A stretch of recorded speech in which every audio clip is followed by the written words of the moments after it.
कक्षा 8वीं के सभी छात्रों का मैं भागवत कदम तहे दिल से स्वागत करता हूं। आज हम अनुच्छेद लेखन के बारे में अधिकतम जानकारी लेंगे। अनुच्छेद का अर्थ है परस्पर संबद्ध वाक्यों का समूह जिसमें किसी विशेष का उपविभाग स्वतंत्र रूप से दिया गया हो। किसी भी विषय पर अपने विचारों का आपस में मिलाकर प्रकट करना ही अनुच्छेद लेखन कहलाता है। अनुच्छेद लेखन के समय निम्नलिखित बातों पर ध्यान देना आवश्यक है।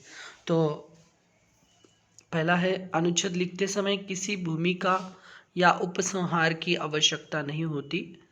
भाषा सरल तथा प्रभावोत्पादक होनी चाहिए।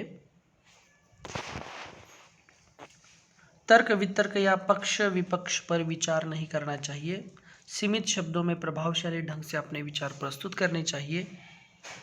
अनुच्छेद सामान्यतः 80 से 100 शब्दों का होता है।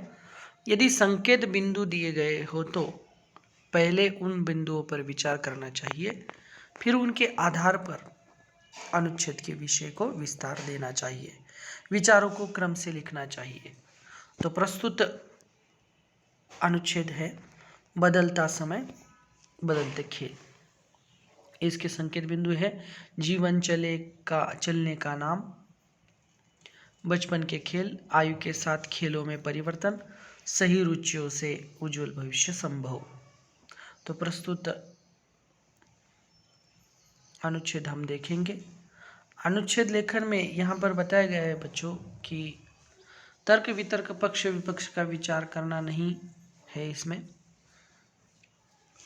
इसमें प्रभावशाली ढंग से अपने विचार जो है वो आपने रखने चाहिए। और अनुच्छेद जो है 80 से 100 शब्दों का ही होता है, वो लिखना है।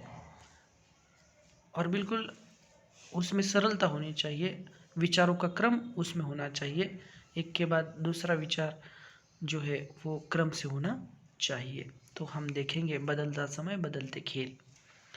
लगातार चलने का नाम ही जीवन है। बच्चों की रुचियों में भी उनकी आयु के अनुरूप परिवर्तन होते रहते हैं।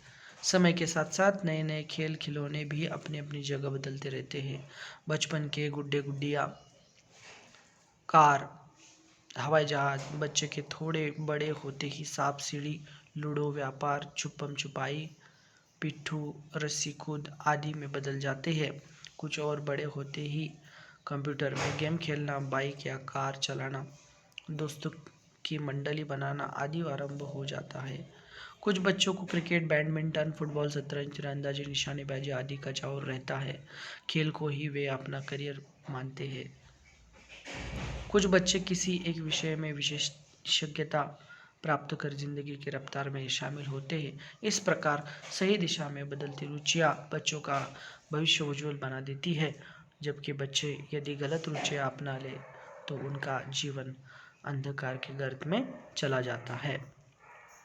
दूसरा अनुच्छेद देखेंगे जिसका शीर्षक है भावना से कर्तव्य ऊंचा।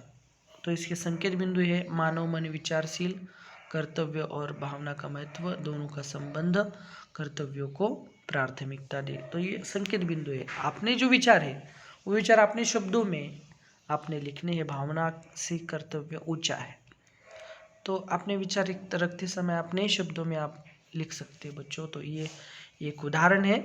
केवल मानव मन ही है जो विचारशील है, मनन करता है और फिर जतन करता है कर्म करने का। केवल भावनाओं में बहने वाला मनुष्य अपने आप को स्थिर नहीं रख सकता। जो व्यक्ति अपने कर्तव्यों को अनदेखी करता है वह जीवन में कभी सफलता नहीं पा सकता। कर्तव्य और भावनाओं का अपना अलग अलग महत्व है, फिर भी भावना के बिना मनुष्य अपना कर्तव्य पूरा नहीं कर सकता। इस आधार पर दोनों का गहरा संबंध है। बच्चा जैसे ही समझदार होता है उसके घर, परिवार, स्कूल, संस्था, समाज व देश के प्रति उत्तर कर्तव्य बढ़ते चले जाते हैं। इनका पालन करने में केवल भावनाओं के वशीभूत नहीं हुआ जा सकता, क्योंकि भावना से कर्तव्य ऊंचा है। अपनी व्यक्तिगत भावनाओं का ध्यान रखते हुए भी हमें सदैव अपने कर्तव्यों को ही प्राथमिकता देनी चाहिए। तो इस प्रकार के उदाहरण जो है वो आप लिख सकते हैं अनुच्छेद लेखन में। अगर आपको कुछ समस्या हो बच्चों तो मुझसे आप संपर्क कर सकते हैं। बहुत बहुत धन्यवाद बच्चों।